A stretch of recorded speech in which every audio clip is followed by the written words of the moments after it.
Welcome back to The Edge, everyone. And in this segment, we're going to be talking about top five investments that everyone must have before they turn 50. And I'm still delighted to be joined by Dipo Ajayi. Dipo Ajayi is head fixed income and vice president at Chapel Hill Durham. Also, still with us is Adra Ojo. Adra Ojo is a chartered financial analyst, an accountant, and wealth management expert. Gentlemen, thank you for staying on. All Thank you right. very So, much for having me Thank back. you, Doctor. Thank you for having me. okay. So, I mean, this is a pertinent and out a pertinent question or discussion to have. By the age 50, many face what in Bureau Vera Finance we call retirement cliff, right? And research has shown that inadequate planning leads to about 30 to 50% income drops, family dependency, building.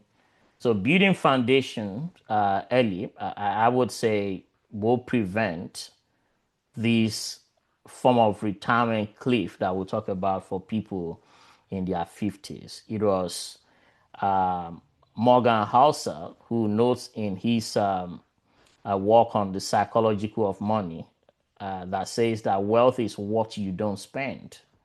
All right. So that is what he described wealth to be. So many Nigerians in their 50s today are either struggling to pay school fees for children, they're facing forced retirement, difficulty getting new jobs, or relying on family for support. So why is it so important to build a solid investment foundation before turning 50? And what kind of painful realities does this help to prevent? Deepo, what do you make of this, and what's your 2 cents on this? Well, there's a professional that I listened to one day said something very, very essential. He said, for every income you earn today is to cater for yesterday expenses, today expenses, and for your future expenses. So it means that if you earn 100,000 naira today, there's future expenses that's in that form. So it simply means that you cannot spend the money for future expenses today. So what do you do with that money? You set it aside. And you don't just put it in savings account. You set it aside to prepare for that future, just like what you have highlighted. And for me, there's this analogy that always comes to mind. When you're starting your career, you are like someone on a bicycle. You can turn anywhere in the world. When there's traffic, you just imagine yourself that you are married, you just started your career. You can wake up today and say, I'm relocating to Canada. But when you are married, you can't just wake up and say you are relocating to Canada. You already have a weight on you. So it simply means that at that point, you are more like a car that need to turn. When you want to turn, you must trafficate and ensure that the coast is clear for you to turn. And when you now have children, Dr. Tony, I make it to say to you that you are now a train. You cannot turn until when you get to a terminal. The coast must be extremely clear before you can actually make such U-turn. And how can you make the coast clear? It's just like what you are saying now. You need to be prepared for that day where you need to make such decision for you to actually make those turnings. And as you're growing, there's a lot of investment opportunity that is available for you to actually put in your portfolio that could actually help you prevent that day that you will not be unable to actually fulfill your financial obligation as when you're starting your career, your financial capital is very low, but you have huge human capital. So what you need to do is that you need to find a way to actually maximize while you are converting your human capital to financial capital. you must ensure that you are not consuming the financial capital. You are putting in the financial capital in the investment that will protect your future. And I'm sure as we speak along the line, we will dissect some of those assets where you feel that you can actually put your fund in to prevent a situation whereby you're unable to actually meet your financial obligations. Yeah, that's key. So Adira, what do you make of this? Why is it so important to build a solid investment foundation before turning 50? I mean, does it? Are we over? Is it that we're overemphasizing the age of 50, or do you think this is just making necessary noise about the age of 50? Why is it important actually? Yeah, not at all, doctor. It's very important because you know that age is the is the is the late career age, Okay. right? 50 and above is your late career age, and at that age, um, you have your risk appetite begins to drop, right? Just like Diko said, your human capital at that point begin to drop. Your human capital is the economic benefit of your skill, your professional experience. I mean, your professional development and work experience, or your personal attributes. Yeah. The economic benefit of being a person, a human being, is embedded in your human capital. So Yeah. by the time you are 50 and above, then at that point you are close to retirement. It means that whatever you have not when you are setting a target, for some of us that are conversant with budget setting, when you set a budget and if halfway you have not met your budget, what it means is that your run rate increases. It means that for you to meet that target, you have to do more to catch up, right? So meanwhile, between 50 and above is a period of time when risk capacity begin to drop also, because of age and an inability to cope with losses, when they occur. Because when you retire and you don't have earnings coming in, so there is nothing to convert to your financial capital, right? What are you going to convert to stock and bond or real estate? It's no longer that time. So it's very important. It cannot be overemphasized that as you are attaining that level, if you have not done a lot of work prior to that, then the risk, there is one major risk that you are standing, is called longevity risk. It's the risk that you will outlive your asset. When you outlive your asset, it means that you outspend what you have. For instance, if you have a career between 30, you spend 30 years in employment, and Yeah. God helps you, you now spend 40 years outside employment, and your life expectancy, you are now 90. You get the point. So okay, let's even take let's say, okay, 60 is the retirement age, right? Between Yeah. 60 and 90, if God helps you and everybody pray for longevity, and it means that you spend 30 years in employment, 30 years in. So if you don't have sufficient, asset in place to take care of your post-retirement, expenses, then what it means is that you are going to face longevity risk, your asset depletion, and at the end of the day, you'll be worse off for it. So that's why it is very important. That's deep. So Deepo, if you could recommend 5 key investments or assets that everyone, every Nigerian should prioritize before turning 50, what would your list of investments and in the order of importance be? And why is each one of those ones critical? Well, I think the first on my list would be equities. And because that is a point where you can still take risk, just like what Adra has actually mentioned. If you're actually on your way to 50, it's a point where you can still take risk, considerate risk. And so if you need to actually take considerate risk, it means that you can say you have room to actually load equity into your portfolio. And for me, equity is more like portfolio amplifier. Because of the level of return you can actually gain from actually investing in equity market.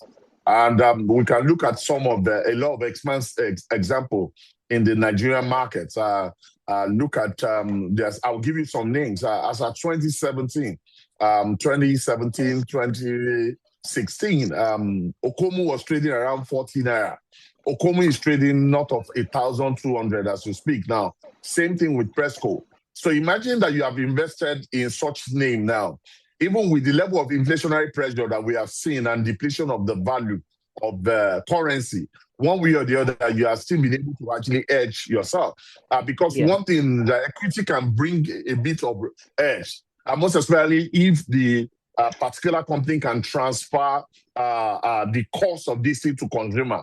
So it simply means that they can actually bear, you can actually get your investment hedged. So equity will rank number one for me. And beyond equities as well, there's the aspect of bonds as well. Bond, like what we say, it helps you to actually, the advantage of bond is the predictability of your cash flow. You mentioned you want to pay school fees, you want to meet an obligation. There's a way you can structure your investment that you can actually structure it in a way that you tend to get those cash flow coming in at that particular point in time where they are mostly needed. And that's one of the reasons why you have you need a bond in your portfolio. There are points in time where, imagine you having like January 2035 bond in your portfolio, a bond that has coupon of 22.6% coupon. It means that for every 100 million investment, you have a cash flow of about 22.6 million as cash flow annually that comes to your hand over a period of the 10 years. So it gives you an idea of how you can actually use the predictability of that cash flow to actually plan your investment and also meet your financial obligations as a when due. And beyond that as well, there's the aspect of real estate as well. And there are times that people, when you talk about real estate, people tend to look at it, buying of land, buying of building, some of these things. There are times that you don't have the capacity to actually buy some of these things, but you can buy into listed names on the exchange and are actually tracking some of these things. I think in past segment, we talk about some of these ETFs that we can actually use to actually take advantage of some of these things. You have NREITs on the exchange, you have UPDC REITs on the exchange, and you have a couple of other names that they are real estate investment trust assets on the Nigerian exchange. And what it will do is that they help you mimic what is happening in that sector. And so it simply means that whatever the return that should have accrued to anyone investing in that sector, you can also be partaker of such a level of benefits. And another thing that comes to mind as well is the commodity. And we have spoken about our mothers. A lot of them pay their school fees with commodity. Don't forget that an average Nigerian woman in Isaleko has gold stored in their house. They use this as jewelry. They use it as accessory. And also is a form of investment for the future. And that is a way that you can also layer your portfolio, investing in commodities. That what it will do is that it helps you to preserve the value of your assets. Don't forget that some of these names, like this commodity we're talking about, gold is denominated in dollars. So when you're investing in dollar, one way or the other is a way to actually diversify your assets in currency basis. So it means that you are not totally exposed to only Naira. So it simply means when there's volatility, your investments in commodities like gold could actually help you to mitigate the level of risk that your portfolio would have actually witnessed. And the last on my way will be money market. A money market, what it does is to you is more like your bank account. It's more like your paycheck. Instead of you leaving your money in savings account, leaving your money in current account. When you put money in money market account, you tend to enjoy a better level of cash flow. And another thing also, it helps you to be more disciplined. If you have money in current account, you can log into your app and do your money, and you do the transfer and do whatever you want to do. But sometimes when you know that it's in a money market asset account, what you need to do, you need to actually fill form. You need to liquidate. You need to, when you look at the stress that you go through, it sometimes limit the level at which you want to go through that route. And until when it is very, very essential, that's when you want to actually toll that route. So for me, I think this level of five asset class that I've mentioned are from equities to bond, from bond to real estate to commodity, and I will rank money market as the lowest on my CADA because that will operate more like your savings accounts. So great. So you talked about bonds, real estate, equities, commodities, and money market. These are five investment types that you've identified.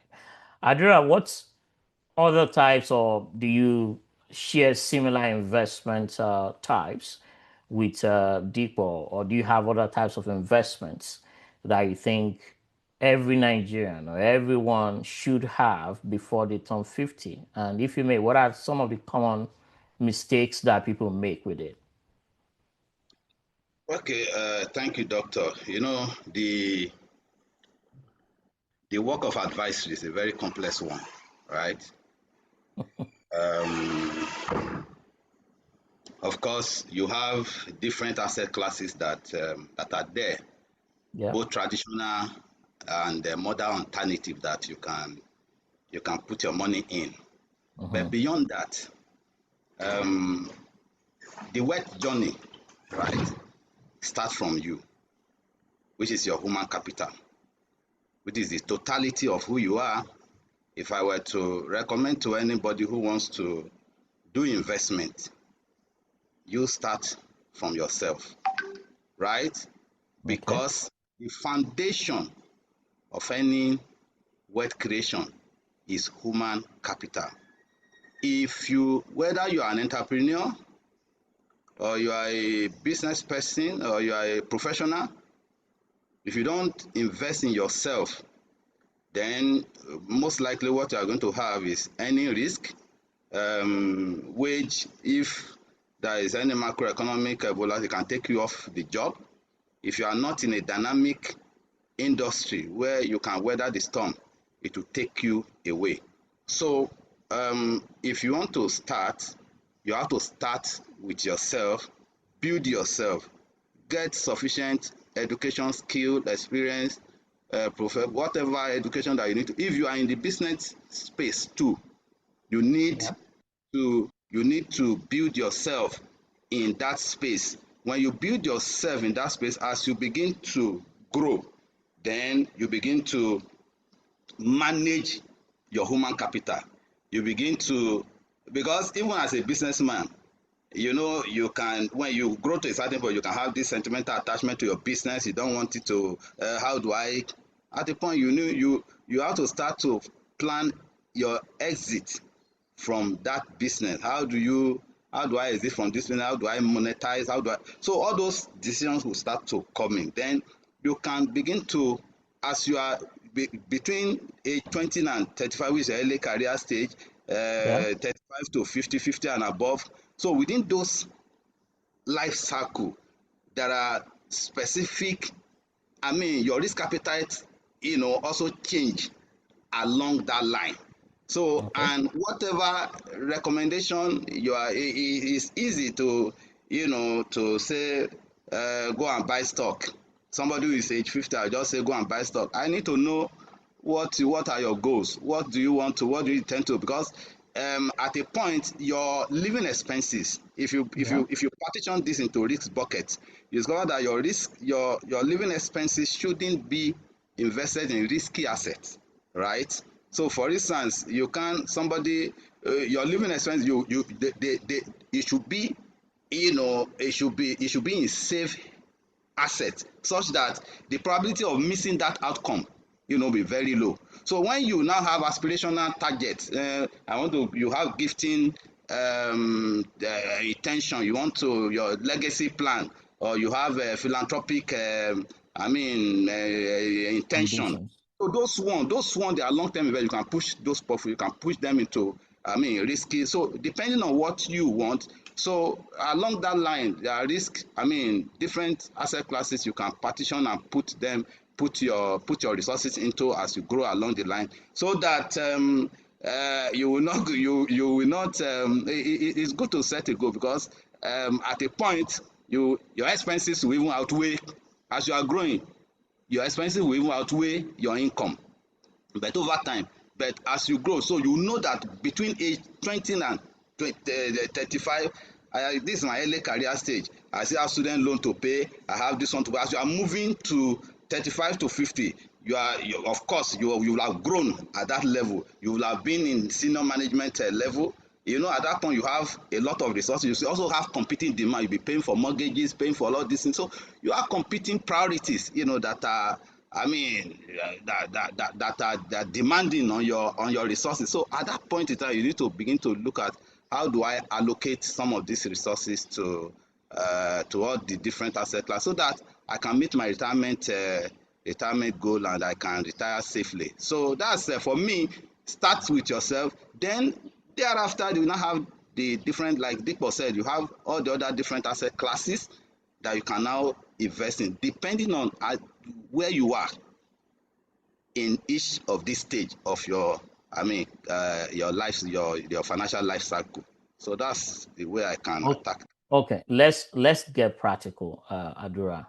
So let's say for someone in their mid 30s or 40s who has very little or nothing invested yet. So what are the practical 4 steps, okay, that they should take immediately, based on all of this? Because I understand when you say invest in yourself. Okay, can you break this down and tie it down? Tie it again to these age brackets that we've talked about, so that we can get something that followers, our viewers can hold on to. I'm in my 30s, I'm in my 40s. What should I do now? Okay, so if you are in your 40s, okay, let me, like I've 30s, broken down. 30s, yeah, 30s, Yes, 40s. between 20 and 35, you are just coming out of college, right? You are Yes. entering the job market. You are just starting your business. If you are starting your business, of course, the cash flow will be negative. So you have a lot of obligation. You are getting married. You want to buy a car. You want to buy a home. So those periods, your cash flow will be negative. But as you move between 35 and you are advancing your career, right? Then you discover that your cash flows will be getting better. And as you are attaining seniority level in your organization, or your business is becoming more matured, then you are getting some cash flow. At that point in time, then you need to begin to put some resources aside, just like Dipo said earlier on when he was talking about, human capital. You begin to deploy resources to your financial assets. When you are at between 35 and 50, you have your asset allocation, normal asset allocation will be riskier investment, right? Because you still have a long time to weather any storm. At that point, equities will be suitable for you. You will have, even if you invest in real estate, whether commercial property or whatever type of real estate you want to, even at times you do residential that you can even dispose of if you invest in choice areas, right? Those investments can be good, because if you need liquidity at that point in time, you have enough time to convert this asset to so stock investment is a very long-term investment. At that point in time, when you are getting to between age 20 to 35, they are not period that you should be focusing on fixed income, right? Because fixed income will not give you that level of growth. Your risk appetite is very high at that level. Then you can deploy resources more into equities. You can do more of stocks. You can do exchange ETFs, right? You can gain exposure to other alternative investment, or you want to have gold ETF. These are modern alternatives that you can gain exposure to, right? They can give you growth. If you look at the growth, if you look at the price of I've been following gold since 2015 when it was 1.5. Today is 4,000. It got to 5,000. It came down. It's still it got about 5,600 or thereabout. Yeah. That's So the last time I checked. and if you look at the projection, is going to go up. Even the Bitcoin that people don't understand the fundamentals, right? Those assets they have potential, but depend on your risk appetite and your age range, where you are in your financial life cycle, right? So as you are attaining 50 and above, of course at that point you are planning for retirement, right?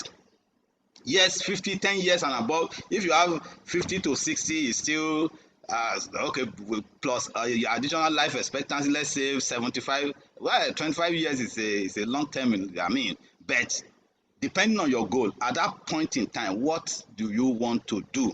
Okay, if you still have children, you have obligation in USD, then it will also determine your asset allocation, whether it's going to be domestic asset allocation or whether it's going to be foreign. You are going to, because you have obligation in USD. So some of these things will determine, how you do your asset asset allocation. So that's I hope that breaks it down. Yeah, that clarifies it. Yeah. For Dipo, for someone already in their mid-40s now, with almost nothing saved, is it too late? And are there any accelerated strategy, to catch up that you can recommend so that they can still build some meaningful wealth or have some meaningful investments before they turn 50? Well, there's this adage from where I am from that whenever you wake up, that is your morning. And but they're just waking up, that is their morning. And but just the fact is that they are not waking up at the right time. And so just like what Adria mentioned earlier on, if you have missed your target, it means that you have higher run rates. So it means that they have higher run rate now. And don't forget that the capacity to take risk is not so much there. Because like I said earlier on, I was telling you that you get to a point where you have so much obligations that you are like a train you can't turn anyhow. So they are getting to that level where they cannot turn anyhow.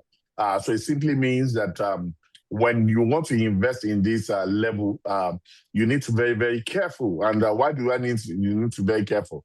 Normally, what would you have expected is that you would have built financial capital over that long time while your human capital is depleting. But now you have not been able to build financial capital, but yet your human capital has actually been depleted.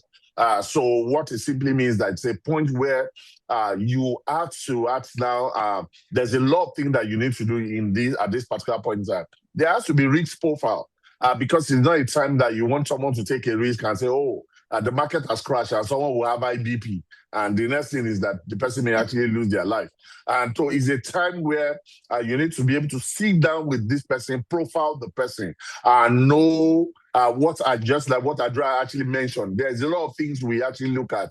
You look at your aspiration needs, you look at your philanthropic needs, and many other things beyond your normal needs. So if I know your cash flow is this, we can actually plan your investment strategy around your future cash flow obligations. If it's something that, so it's a point where you can aggressively do stock or do aggressive risky assets. It's a point where you can actually put some fund in this thing, but not so much risky that if anything happens, it can actually jeopardize your future aspiration or your future need. So this, for me, if I see someone that is this level, it means that you can't do equity more than like a 30 to 35% window, or maybe 30 to 40 window. So you see have that 60% headroom that you can play with in conservative investment that can actually give you cash flow that are predictable and can also help to actually help you stabilize into your future. But the good thing about it is that in investment, there's something we call the core and the satellite. What this will be is that the 60% is more like the core of your portfolio now. It means that is the base. That is where we are actually layering your portfolio around. So the satellite is now your 40% in equities. And don't forget that will still be premised on your capacity to actually take risk. So your 40% layering on it is what can actually help to actually amplify the valuation of your portfolio. So for someone just waking up now, it's still not very late, but it just means that you need to run faster than those people that already awake. All right, thank you for adding that, Eric. There. Okay, so Adura, beyond the asset classes that we've talked about, beyond personal savings, are there useful resources like government programs, loans, grants, or platforms that people maybe in their 30s or 40s can access right now to, really kind of help them begin to build these investments faster?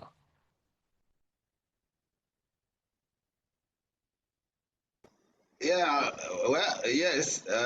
When this government came, I mean, they created window for student education loan, right? Mm-hmm. These are windows that you can tap into to develop your human capital if it's Yeah. that important to you, because you need sufficient education, right, to prepare yourself to generate future income to begin to over time allocate your financial asset as you grow from yourself to your financial asset. So you also have this real estate program by the Ministry of Finance, where you can tap into, run through the commercial banks, right, to give you exposure at a rate of 9% into real estate. But the the thing about it is, you need to look at where you are, right? You can't just it's not a decision you just wake up and say, I want to do this, I want to do that. So it depends on your cash flow capacity. If you have that cash flow and ability to, defray those obligations as they become maturing, then you can tap into those opportunities, to give you that leverage. But very importantly, as you age, if you want to grow, as you age, your engine is already your growth engine is weakening, right? So if it's Mm-hmm. weakening, for instance, if you look at a vehicle that you bought in the past that has spent 20 years, and you now want to repair the engine, you want to rev it up, you are standing, some of the risks you are standing is that the engine can break down along the line. So, and if that is the case, it means that you have to be very careful. At age 45 and above, it's still a long term, right? It means that at your income level, you must be ready to do at least 50%, 50 or 40%, savings at a go.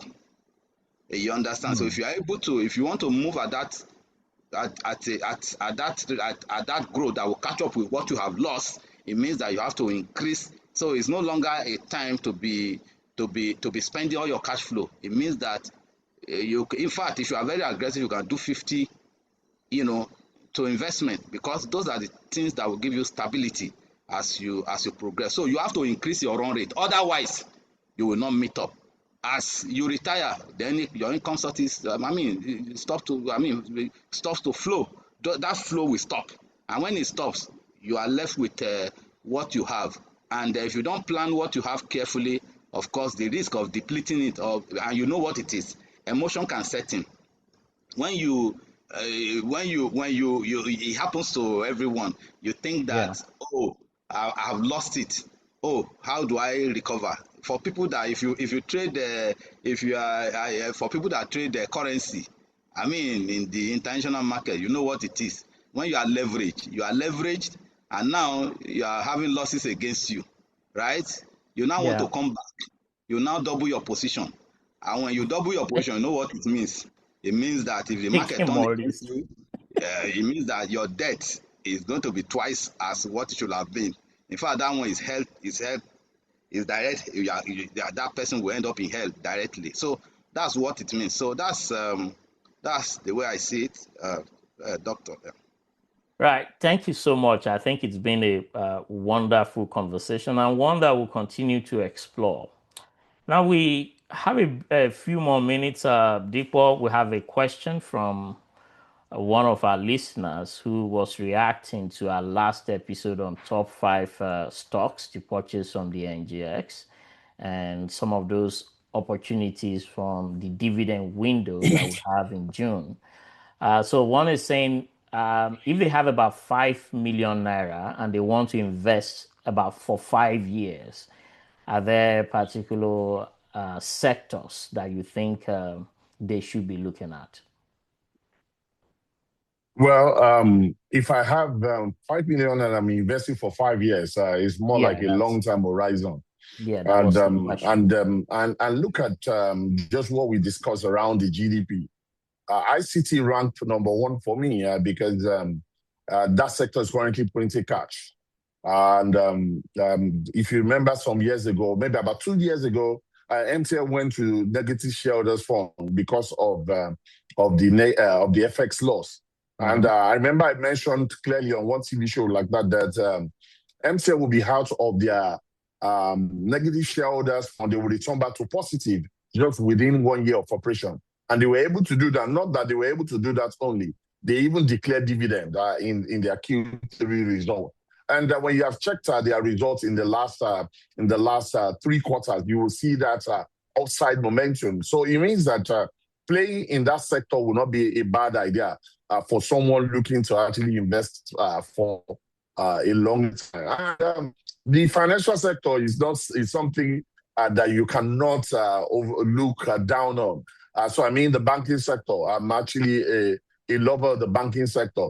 They give you cash flows. They help you to actually predict your cash flow as well. And that's another sector I will look at. And I will also look at the oil and gas sector. And when you look at names and when I remember that about 3 years ago, Seplat was trading around 1,100 levels. The same stock is trading about 11,000. I'm telling you, I have ghost people when I remember that I was in the market when it was trading at that price, and also in the market about 3 years later, we're trading this. And one of the reasons why I feel the oil and gas sectors will thrive is because of the policies that the current administration is actually shunning out in respect of that particular sector. We heard from the Shell MD, where he actually mentioned that they are actually bringing a lot of funds, investment back to Nigeria. And don't forget that at the point in time, we saw more like capital reversal from the same Shell about some years back. And so it's because of the policies, attractive policies that we are seeing in that segment. So I will pick the oil and gas sector as my third, and I will pick in the industrial sector. Majorly the Dangote of this world, the WAPCO of this world, and why would I pick Dangote? I'll pick Dangote because of stability. I'll pick WAPCO because it's currently being run by a Chinese company. And you and I know that when you have these guys come into any economy, they come with capital, they come with aggressive posture to actually want to take over that sector. And so we will see a lot of innovative activity on that, on WAPCO, and we'll see also catch-up activity on the part of Dangote, which would be a very good opportunity for people looking to actually play in that segment. And finally, I'll pick the consumer names as well. We have a couple of names in the consumer names as well, because Nigeria will continue to consume. And as we continue to consume, this company will try. As we continue to thrive, it means that as an investor in that sector as well, you also benefit from them. All right, brilliant. Thank you so much for expanding more on that. And as I mentioned, it's been a pleasure having both of you. Dura Joe is a wealth management expert. He's joined us today to shed more light and provide context into these very two important discussions that we've had. Adura, it's a pleasure having you, and thank you for coming. Thank you once again, Doctor. Thank you. It's a privilege to be here. Right. And Deepo, it's always a pleasure listening to your insightful analysis. Thank you. It's always a pleasure to be on the program. Thank you very much for having me again today. All right. Thank you, everyone, for listening. If you do have a question, either for me or for my guest, please put them in the comment section. If you're someone above 50 already, and obviously you must have already passed through this, if you have a question and advice, some ways to navigate what we've been talking about, please put them in the comment section. If you are below 30, if you're below 50 and you're already in the process of putting structures in place, if you want to put some comments in the comment section, that would be appreciated. So please, if you're new to this channel, please subscribe to the channel and share this video with your communities and like this video on your way out. We are here every weekend providing contests, providing guidance, helping you make sense of the investment world. It's our pleasure, doing this again this weekend, and we are out. Thank you, everyone. Bye.